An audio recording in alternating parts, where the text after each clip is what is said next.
죽었다고 들었던 며느리가 제 눈앞에서 숨을 쉬고 있었어요. 낡은 패딩을 입고 새쌍둥이의 손을 번갈아 잡으며 전단지를 붙이고 있었습니다. 저는 차 안에서 그 모습을 보며 심장이 멎는 줄 알았어요. 이미 끝난 인연이라고, 세상을 떠난 사람이라고 믿으며 살아왔는데 지금 제 앞에 서 있었습니다. 저는 평생을 숫자와 계약서 사이에서 살아온 사람이에요. 사람들은 저를 재벌 회장이라 부르지만 사실 제 하루는 늘 비슷했습니다. 새벽에 일어나 신문을 훑고 비서가 올려둔 보고서를 확인한 뒤 차창 밖으로 스쳐 지나가는 거리의 풍경을 무심히 바라보는 것이 전부였어요. 돈은 넘쳤지만 마음은 늘 비어 있었고, 특히 아들을 먼저 떠나보낸 뒤로는 집이란 공간조차 숨이 막힐 만큼 적막했습니다. 며느리였던 아이도 이혼 후 사고로 죽었다는 소식을 들었을 때 저는 애도보다는 체념을 택했어요. 이미 끝난 인연이라 스스로를 설득하며 장례식에도 얼굴을 비추지 않았습니다. 그렇게 모든 것을 정리했다고 믿으며 살던 어느 날이었어요. 회사 근처 재개발 예정지를 둘러보던 중이었습니다. 바람이 거세게 부는 겨울 거리였어요. 회색빛 하늘 아래 철거를 앞둔 건물들이 을씨년스럽게 늘어서 있었고, 찬바람에 날린 전단지들이 발밑을 스쳐 지나갔습니다. 저는 차창을 통해 그 풍경을 무심히 바라보고 있었어요. 그때 한 여자가 눈에 들어왔습니다. 낡은 패딩을 입은 여자가 아이 셋의 손을 번갈아 잡고 벽에 전단지를 붙이고 있었어요. 풀을 바르는 손놀림이 서툴렀고, 아이들은 엄마 치마를 잡고 추위에 떨고 있었습니다. 저는 무심코 그 모습을 바라보다가 심장이 멎는 듯한 느낌을 받았어요. 고개를 숙인 채 풀을 바르던 그 여자의 손짓과 아이들을 감싸 안는 몸짓이 너무도 익숙했기 때문입니다. 이미 죽었다고 들었던 제 며느리와 닮은 정도가 아니라 똑같은 여자가 그 자리에 서 있었어요. 자세요. 제 목소리가 떨렸습니다. 비서가 놀란 듯 저를 돌아보았지만 저는 그 여자에게서 눈을 떼지 못했어요. 차가 천천히 멈췄고 저는 창문에 손을 대고 그 모습을 더 자세히 들여다봤습니다. 여자는 전단지를 하나 붙일 때마다 아이들 머리를 쓰다듬고 손이 시리지는 않은지 입김을 불어주며 바쁘게 움직이고 있었어요. 새쌍둥이로 보이는 아이들은 아직 글씨도 제대로 모를 나이였는데도 벽에 풀칠을 하며 엄마를 도와주고 있었습니다. 그 모습이 너무 처절해서 눈을 뗄 수가 없었어요. 저는 그 여자가 고개를 들까봐, 제 시선을 느낄까봐 숨조차 제대로 쉬지 못했습니다. 분명 사고로 사망 처리되었다고 보고받았던 아이였어요. 이혼 서류에 도장을 찍고 그날 이후 제 집안에서 이름조차 언급되지 않던 며느리였습니다. 그런데 지금 제 눈앞에서 숨을 쉬고 아이들을 키우며 살아가고 있었어요. 회장님, 괜찮으십니까? 비서의 목소리가 들렸지만 대답할 수 없었습니다. 제 손이 떨리고 있었고 가슴 속에서 무언가 무너지는 소리가 들렸어요. 저는 결국 차에서 내렸습니다. 찬바람이 얼굴을 때렸고 발밑에 낙엽이 바스락거렸습니다. 저는 조심스럽게 몇 발자국 다가갔어요. 구두굽이 울퉁불퉁한 보도블록에 걸려 비틀거렸지만 시선은 그 여자에게서 떨어지지 않았습니다. 발소리를 들은 아이 하나가 저를 올려다보며 말했어요. 아줌마, 전단지 하나 받아가세요. 그 순간 제 다리가 그대로 굳어버렸습니다. 그 아이의 눈매가 제 아들과 너무도 닮아 있었기 때문이에요. 똑같은 눈꼬리, 똑같은 입술선, 심지어 말투까지 아들이 어릴 적 모습 그대로였습니다. 그제야 여자가 고개를 들었어요. 순간 공기가 멎은 듯 조용해졌고 그녀의 얼굴에서 피가 빠져나가는 것이 보였습니다. 서로를 알아본 그 짧은 순간 저는 확신했어요. 닮은 사람이 아니라 분명히 제 며느리였습니다. 그녀는 아이들 앞에서 아무 일도 없다는 듯 고개를 숙여 전단지를 정리했지만 떨리는 손끝까지 숨길 수는 없었어요. 풀통을 들고 있던 손에서 풀이 바닥에 떨어졌고 아이들이 엄마 괜찮아요? 라고 물었습니다. 저는 이름을 부르지 못한 채 그 자리에 서 있었어요. 입술이 떨렸고 목구멍이 막혔습니다. 무슨 말을 해야 할지, 어떤 표정을 지어야 할지 알 수 없었어요. 며느리가 아이들 손을 잡아 끌며 뒤로 물러섰습니다.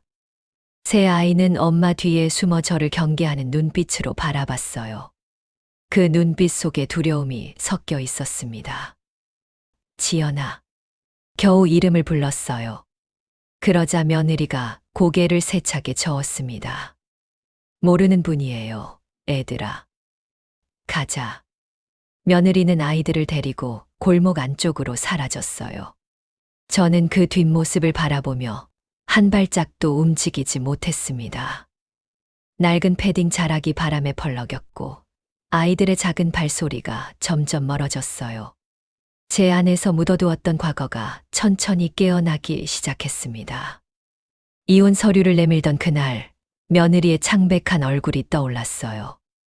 임신 사실을 말했을 때 제가 보였던 차가운 시선, 재벌가에 어울리지 않는 아이라고 했던 그 말들이 귓가에 맴돌았습니다. 저는 차로 돌아왔지만 시동을 걸지 못했어요. 비서가 조심스럽게 물었습니다. 회장님, 혹시 아는 분이십니까? 저는 고개를 저었어요. 아는 사람이 아니라 제가 죽였다고 믿었던 사람이었습니다. 그리고 지금 그 사람이 살아서 아이 셋을 키우며 전단지를 붙이고 있었어요. 차창 밖 겨울 거리는 여전히 일신연스러웠고 찬바람만 거세게 불어댔습니다. 저는 그 자리에 한참을 앉아 있었어요. 손이 떨렸고 가슴이 답답했습니다. 그날 밤 저는 처음으로 서재에서 며느리 사진을 꺼내봤어요. 결혼식 날 찍은 사진 속 며느리는 웃고 있었지만 그 눈빛은 불안해 보였습니다. 저는 그때 그 불안을 외면했어요.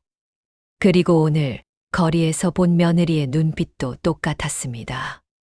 저를 보는 순간 스쳐 지나간 그 두려움이 제 가슴을 파고들었어요. 그날 밤 잠을 이룰 수 없었어요. 서재 소파에 앉아 며느리 사진을 한참 들여다봤습니다. 결혼식 날 찍은 사진 속에서 며느리는 억지로 웃고 있었어요. 저는 그때 그 표정의 의미를 몰랐습니다. 아니, 알려고 하지 않았어요. 며느리가 처음 우리 집에 왔을 때부터 저는 마음을 닫았습니다. 평범한 회사원 집안 출신이라는 것, 명문대를 나오지 않았다는 것, 무엇보다 아들이 사랑한다는 이유만으로 선택한 사람이라는 게 마음에 들지 않았어요. 재벌가 며느리는 집안도 학벌도 모두 갖춰야 한다고 믿었습니다. 첫 만남 날이 떠올랐어요. 며느리는 떨리는 손으로 찻잔을 들었고 제가 건넨 질문마다 목소리가 작아졌습니다. 저는 그 모습을 보며 역시 격이 다르구나라고 생각했어요. 며느리가 땀을 흘리며 대답할 때마다 저는 더 냉랭한 시선을 보냈습니다. 우리 집안에 어울리는 며느리는 이런 모습이 아닙니다. 결혼식 전날 밤 저는 아들에게 그렇게 말했어요. 아들은 고개를 저으며 지연이를 사랑한다고, 집안보다 사람이 중요하다고 했습니다. 저는 코웃음을 쳤어요. 사랑으로 밥 먹고 살 수 있나? 내가 아직 세상 물정을 모르는 거야. 아들의 얼굴이 굳어지는 게 보였지만 저는 돌아섰습니다. 결혼은 막지 못했지만 마음만큼은 절대 열지 않겠다고 다짐했어요. 결혼 후에도 며느리를 대하는 태도는 달라지지 않았습니다. 며느리가 아침 인사를 건네도 고개만 끄덕였고 식사 자리에서도 말을 섞지 않았어요. 며느리가 만든 음식은 한 입도 먹지 않았습니다. 집사에게 따로 식사를 준비하라고 지시했어요. 며느리는 점점 작아졌습니다. 처음엔 밝게 웃으려 애쓰던 아이가 한 달이 지나자 고개를 푹 숙인 채 걸었어요. 석 달이 지나자 아예 제 앞에 나타나지 않으려 했습니다. 어느 날 며느리가 조심스럽게 제 방문을 두드렸어요. 어머님, 잠깐 말씀드릴 게 있는데요. 저는 서류를 보던 손을 멈추지 않았습니다. 바쁘니까 나중에. 중요한 일이라서요. 제가 나중에라고 했어. 며느리의 목소리가 떨렸지만 저는 눈길조차 주지 않았어요. 문 밖에서 며느리가 한참 서 있다가 발걸음 소리가 멀어졌습니다. 그때 며느리가 하려던 말이 임신 소식이었다는 걸 저는 나중에야 알았어요. 며느리는 결국 아들을 통해 임신 사실을 전했습니다. 아들이 기쁜 얼굴로 말했을 때 저는 차가운 표정으로 물었어요. 계획한 거냐? 무슨 말씀이세요, 어머니? 애를 가지면 이 집안 사람으로 인정받을 거라고 생각한 거 아니냐고. 아들의 얼굴이 새하얗게 질렸습니다. 며느리는 옆에서 눈물만 흘렸어요. 저는 그 눈물조차 연극 같다고 생각했습니다. 재벌가에 어울리지 않는 아이가 태어날 거야. 그 책임은 내가 져야 해. 그 말을 하고 자리에서 일어났어요. 뒤에서 며느리가 흐느끼는 소리가 들렸지만 저는 돌아보지 않았습니다. 그 후로 며느리는 더 이상 제게 말을 걸지 않았어요. 배가 불러오는 모습도 일부러 안 보이려고 했습니다. 저는 그게 당연하다고 여겼어요. 아들이 교통사고로 세상을 떠난 건 그로부터 2달 뒤였습니다. 임신 7개월째였던 며느리는 장례식장에서 쓰러졌어요. 사람들이 부축해서 데려갔지만 저는 관심조차 두지 않았습니다. 장례를 치르고 일주일 뒤 변호사가 이혼 서류를 가져왔어요.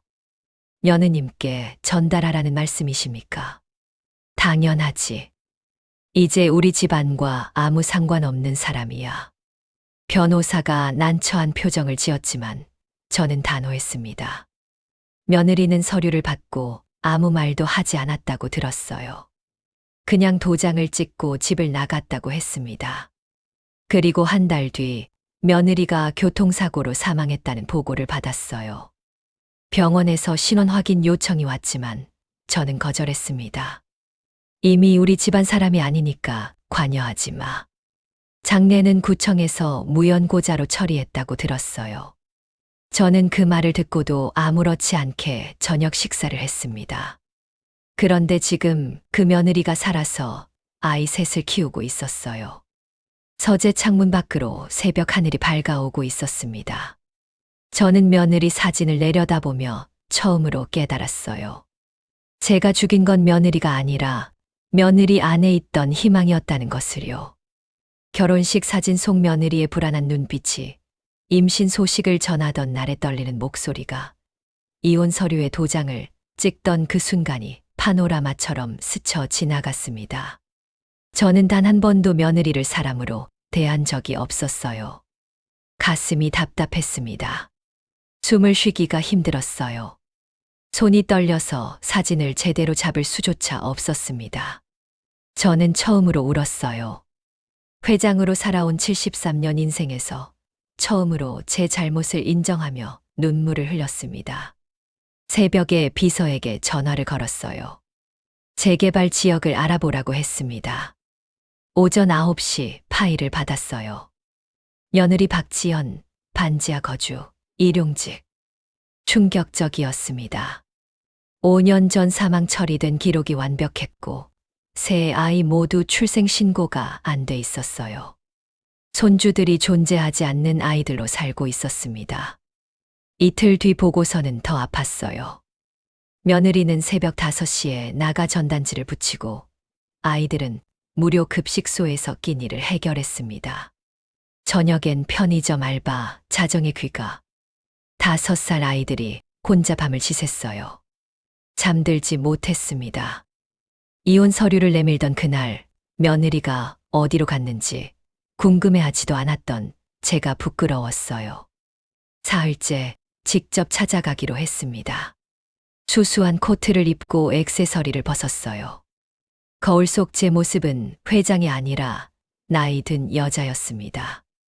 택시로 재개발 지역에 도착했어요. 반지하 계단을 내려갔습니다. 축축한 시멘트, 곰팡이 자국. 낡은 철문 앞에서 가슴이 두근거렸어요. 안에서 아이들 소리가 들렸습니다. 엄마 언제 와? 배고파. 참아. 애처로웠어요. 노크를 망설였습니다. 문틈으로 웃음소리가 새었어요. 아이들이 깔깔거렸습니다. 눈물이 났어요. 결국 노크했습니다. 작은 얼굴이 나왔어요. 경계하는 눈빛. 엄마 아는 사람이라고 했지만 모르는 사람한테 문 열지 말래요? 라며 물러났습니다. 잠깐, 나쁜 사람 아니야. 정말 엄마 아는 사람이란다. 문이 멈췄어요. 아이가 안을 돌아보며 속닥거렸습니다.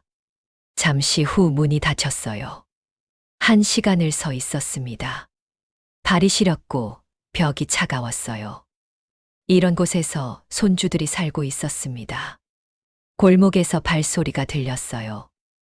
며느리가 비닐봉지를 들고 내려왔습니다. 저를 보는 순간 멈췄어요.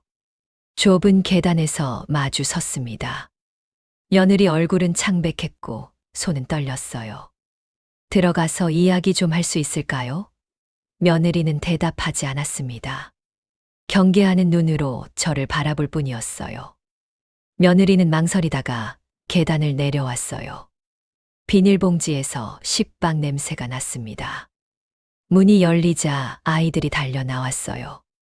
엄마, 배고파. 며느리가 저를 힐끔 보며 말했습니다. 들어오세요.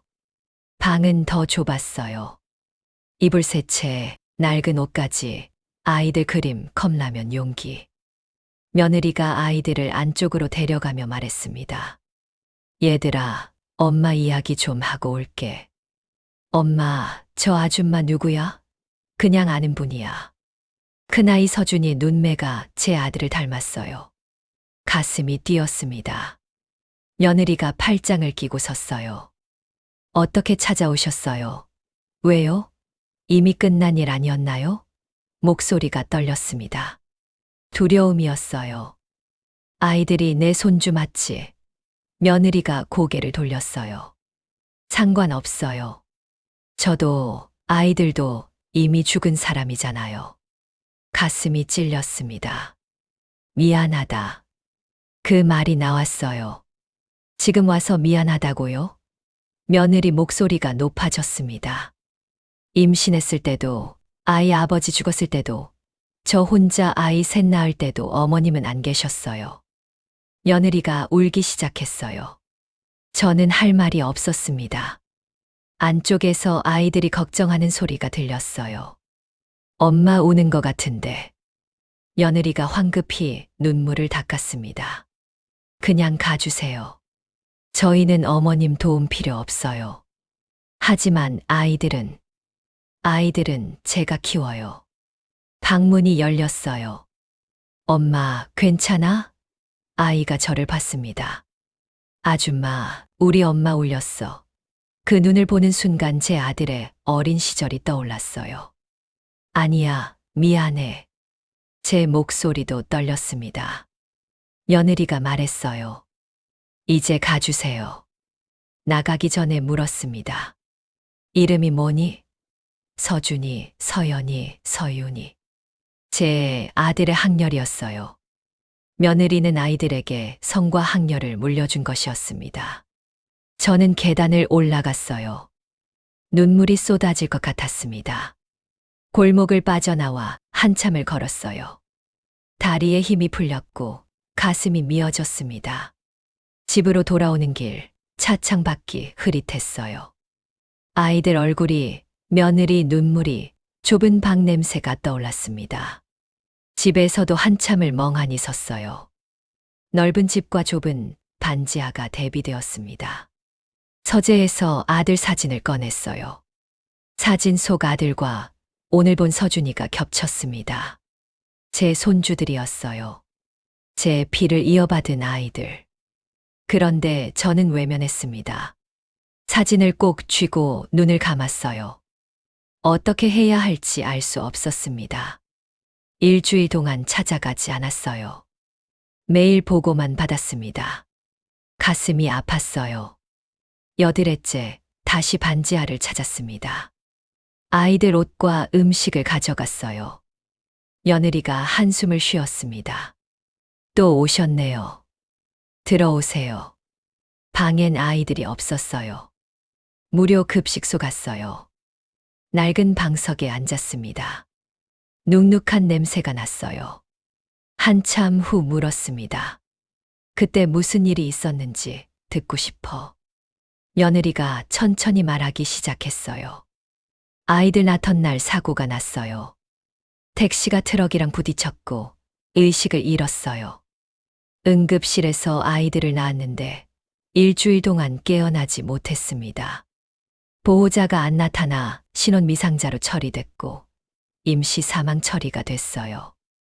가슴이 철렁했습니다. 제가 병원 연락을 거절했다는 사실이 떠올랐어요. 열흘째 깨어났을 때 아이들 울음소리가 들렸어요. 새 쌍둥이를 낳았는데 인큐베이터에 있다고 했습니다. 신분증도 없었고 이미 사망 처리가 진행 중이었어요.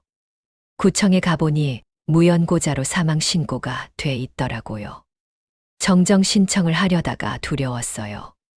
며느리가 눈물을 흘렸습니다. 살아있다고 밝히면 어머님이 아이들을 빼앗아 갈까봐. 재벌가에 어울리지 않는 아이라고 하셨던 말이 계속 맴돌았어요. 가슴이 찢어졌어요. 제 말이 며느리를 죽은 사람으로 살게 만든 것이었습니다. 그래서 죽은 사람으로 남기로 했어요. 아이들 데리고 나왔고 출생신고는 못했어요. 아이들은 존재하지 않는 아이들이 됐습니다. 저는 며느리 옆에 무릎을 꿇었어요. 처음으로 손을 잡았습니다. 미안해. 정말 미안해. 미안하다는 말로 되는 게 아니에요. 5년이에요. 5년 동안 저는 죽은 사람으로 살았어요. 아이들은 병원도 학교도 못 가고 이름도 없이 살았어요. 며느리 목소리가 높아졌습니다. 이제 와서 할머니 노릇 하시려고요. 그럴 자격 있으세요? 비수처럼 꽂혔어요. 며느리 말이 맞았습니다. 손을 꼭 잡았어요. 자격 없는 거 알아. 하지만 이제라도 바로 잡고 싶어. 출생 신고부터 하자. 그럼 제 존재가 드러나잖아요. 내가 책임질게. 변호사 선임해서 정리할게. 며느리는 믿지 못하는 표정이었어요. 더 간절하게 말했습니다. 지연아, 아이들 생각해봐. 이대로는 안 돼. 어머님이 왜 갑자기? 할머니야. 나 할머니야. 목소리가 떨렸습니다. 처음으로 스스로를 할머니라고 불렀어요. 며느리는 한참을 보다가 고개를 저었어요. 안 돼요. 가슴에 박혔습니다. 할머니라고 부르면 달라지는 게 뭐가 있어요? 5년 전에도 어머님은 할머니였어요. 그런데 아이들을 재벌가에 어울리지 않는다고 하셨잖아요. 목소리가 차가웠어요. 저는 이제 어머님을 믿을 수 없어요. 언제 또 버리실지 모르잖아요. 그 말이 맞았습니다. 저는 한 번 버린 사람이었어요.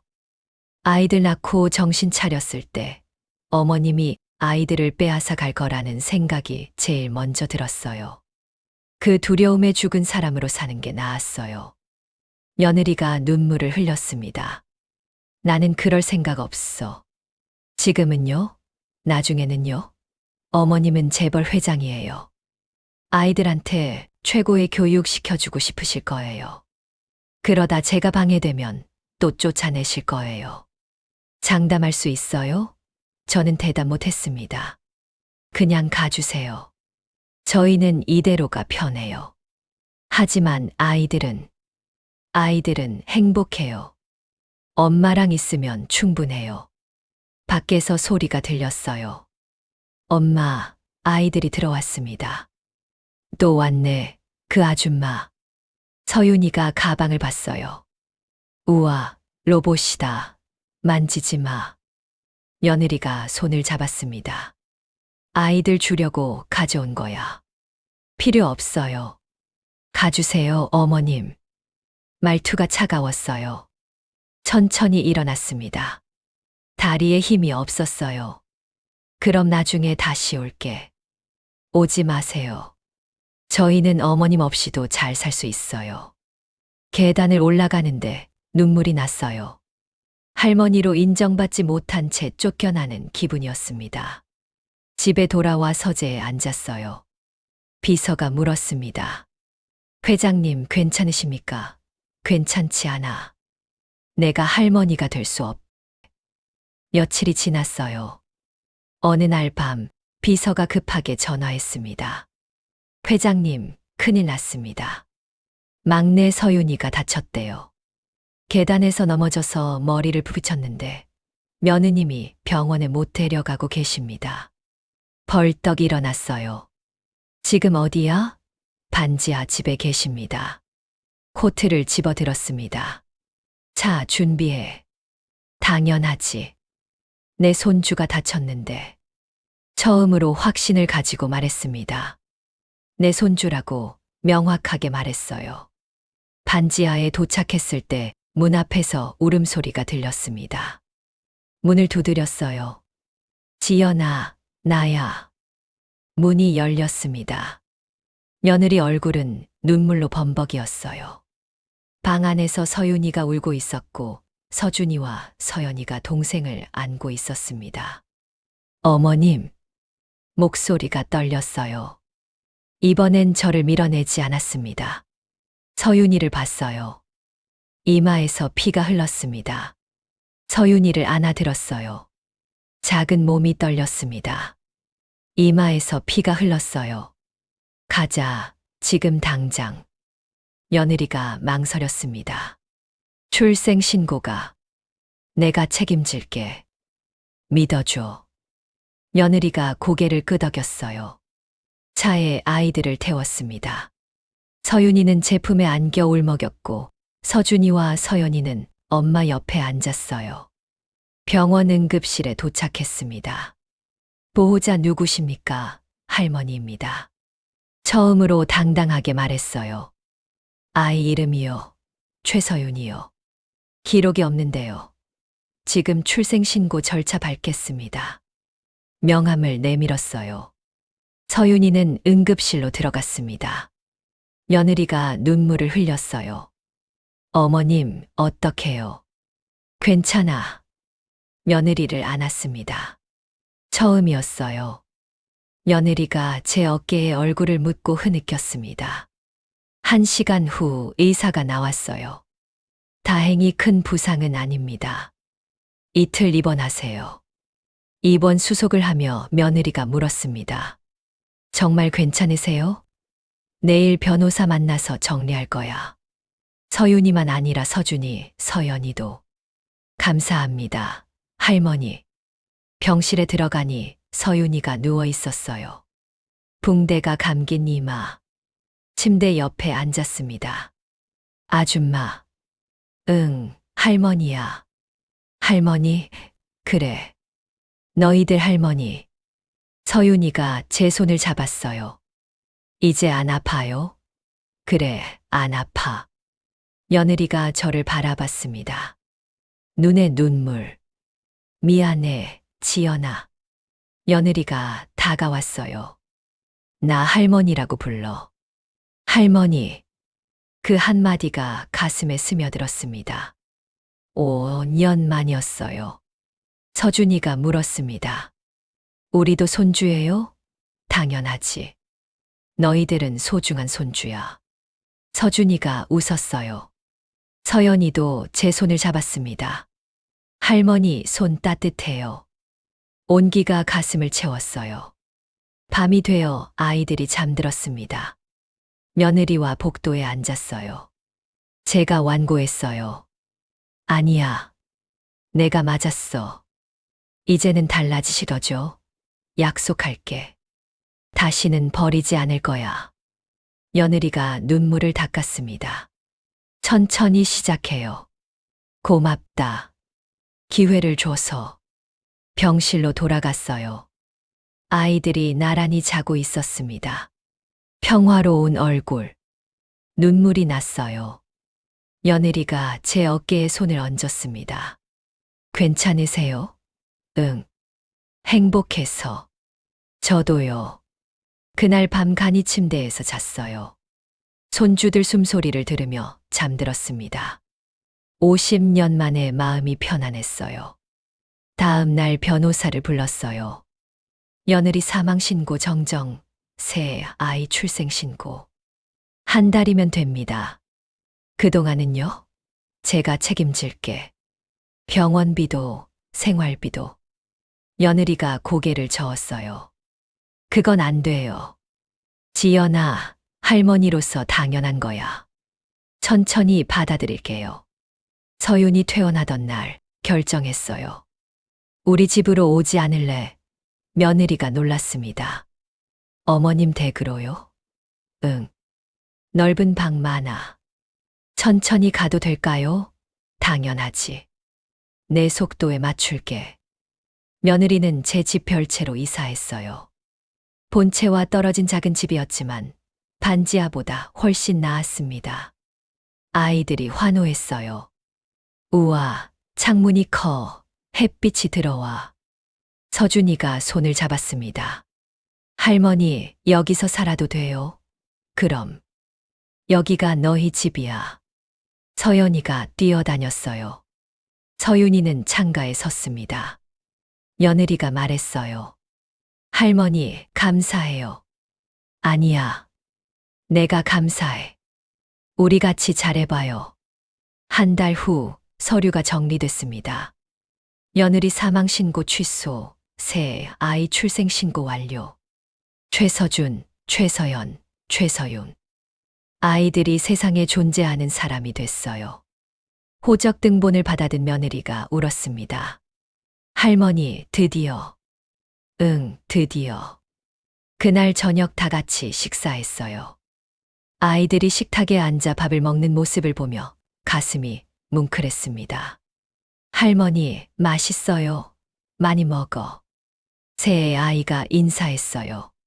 할머니, 감사합니다. 눈물이 났습니다. 밤에 며느리와 차를 마셨어요.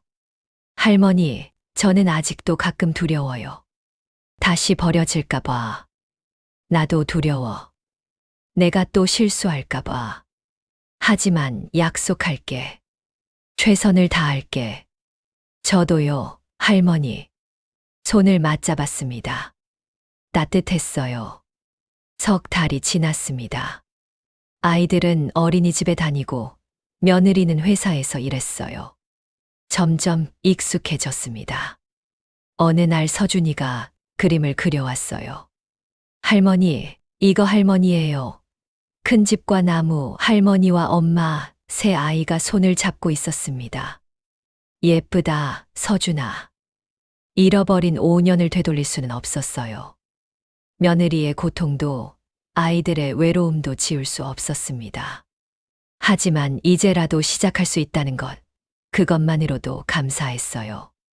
저는 마침내 할머니가 됐습니다. 늦었지만 진심으로.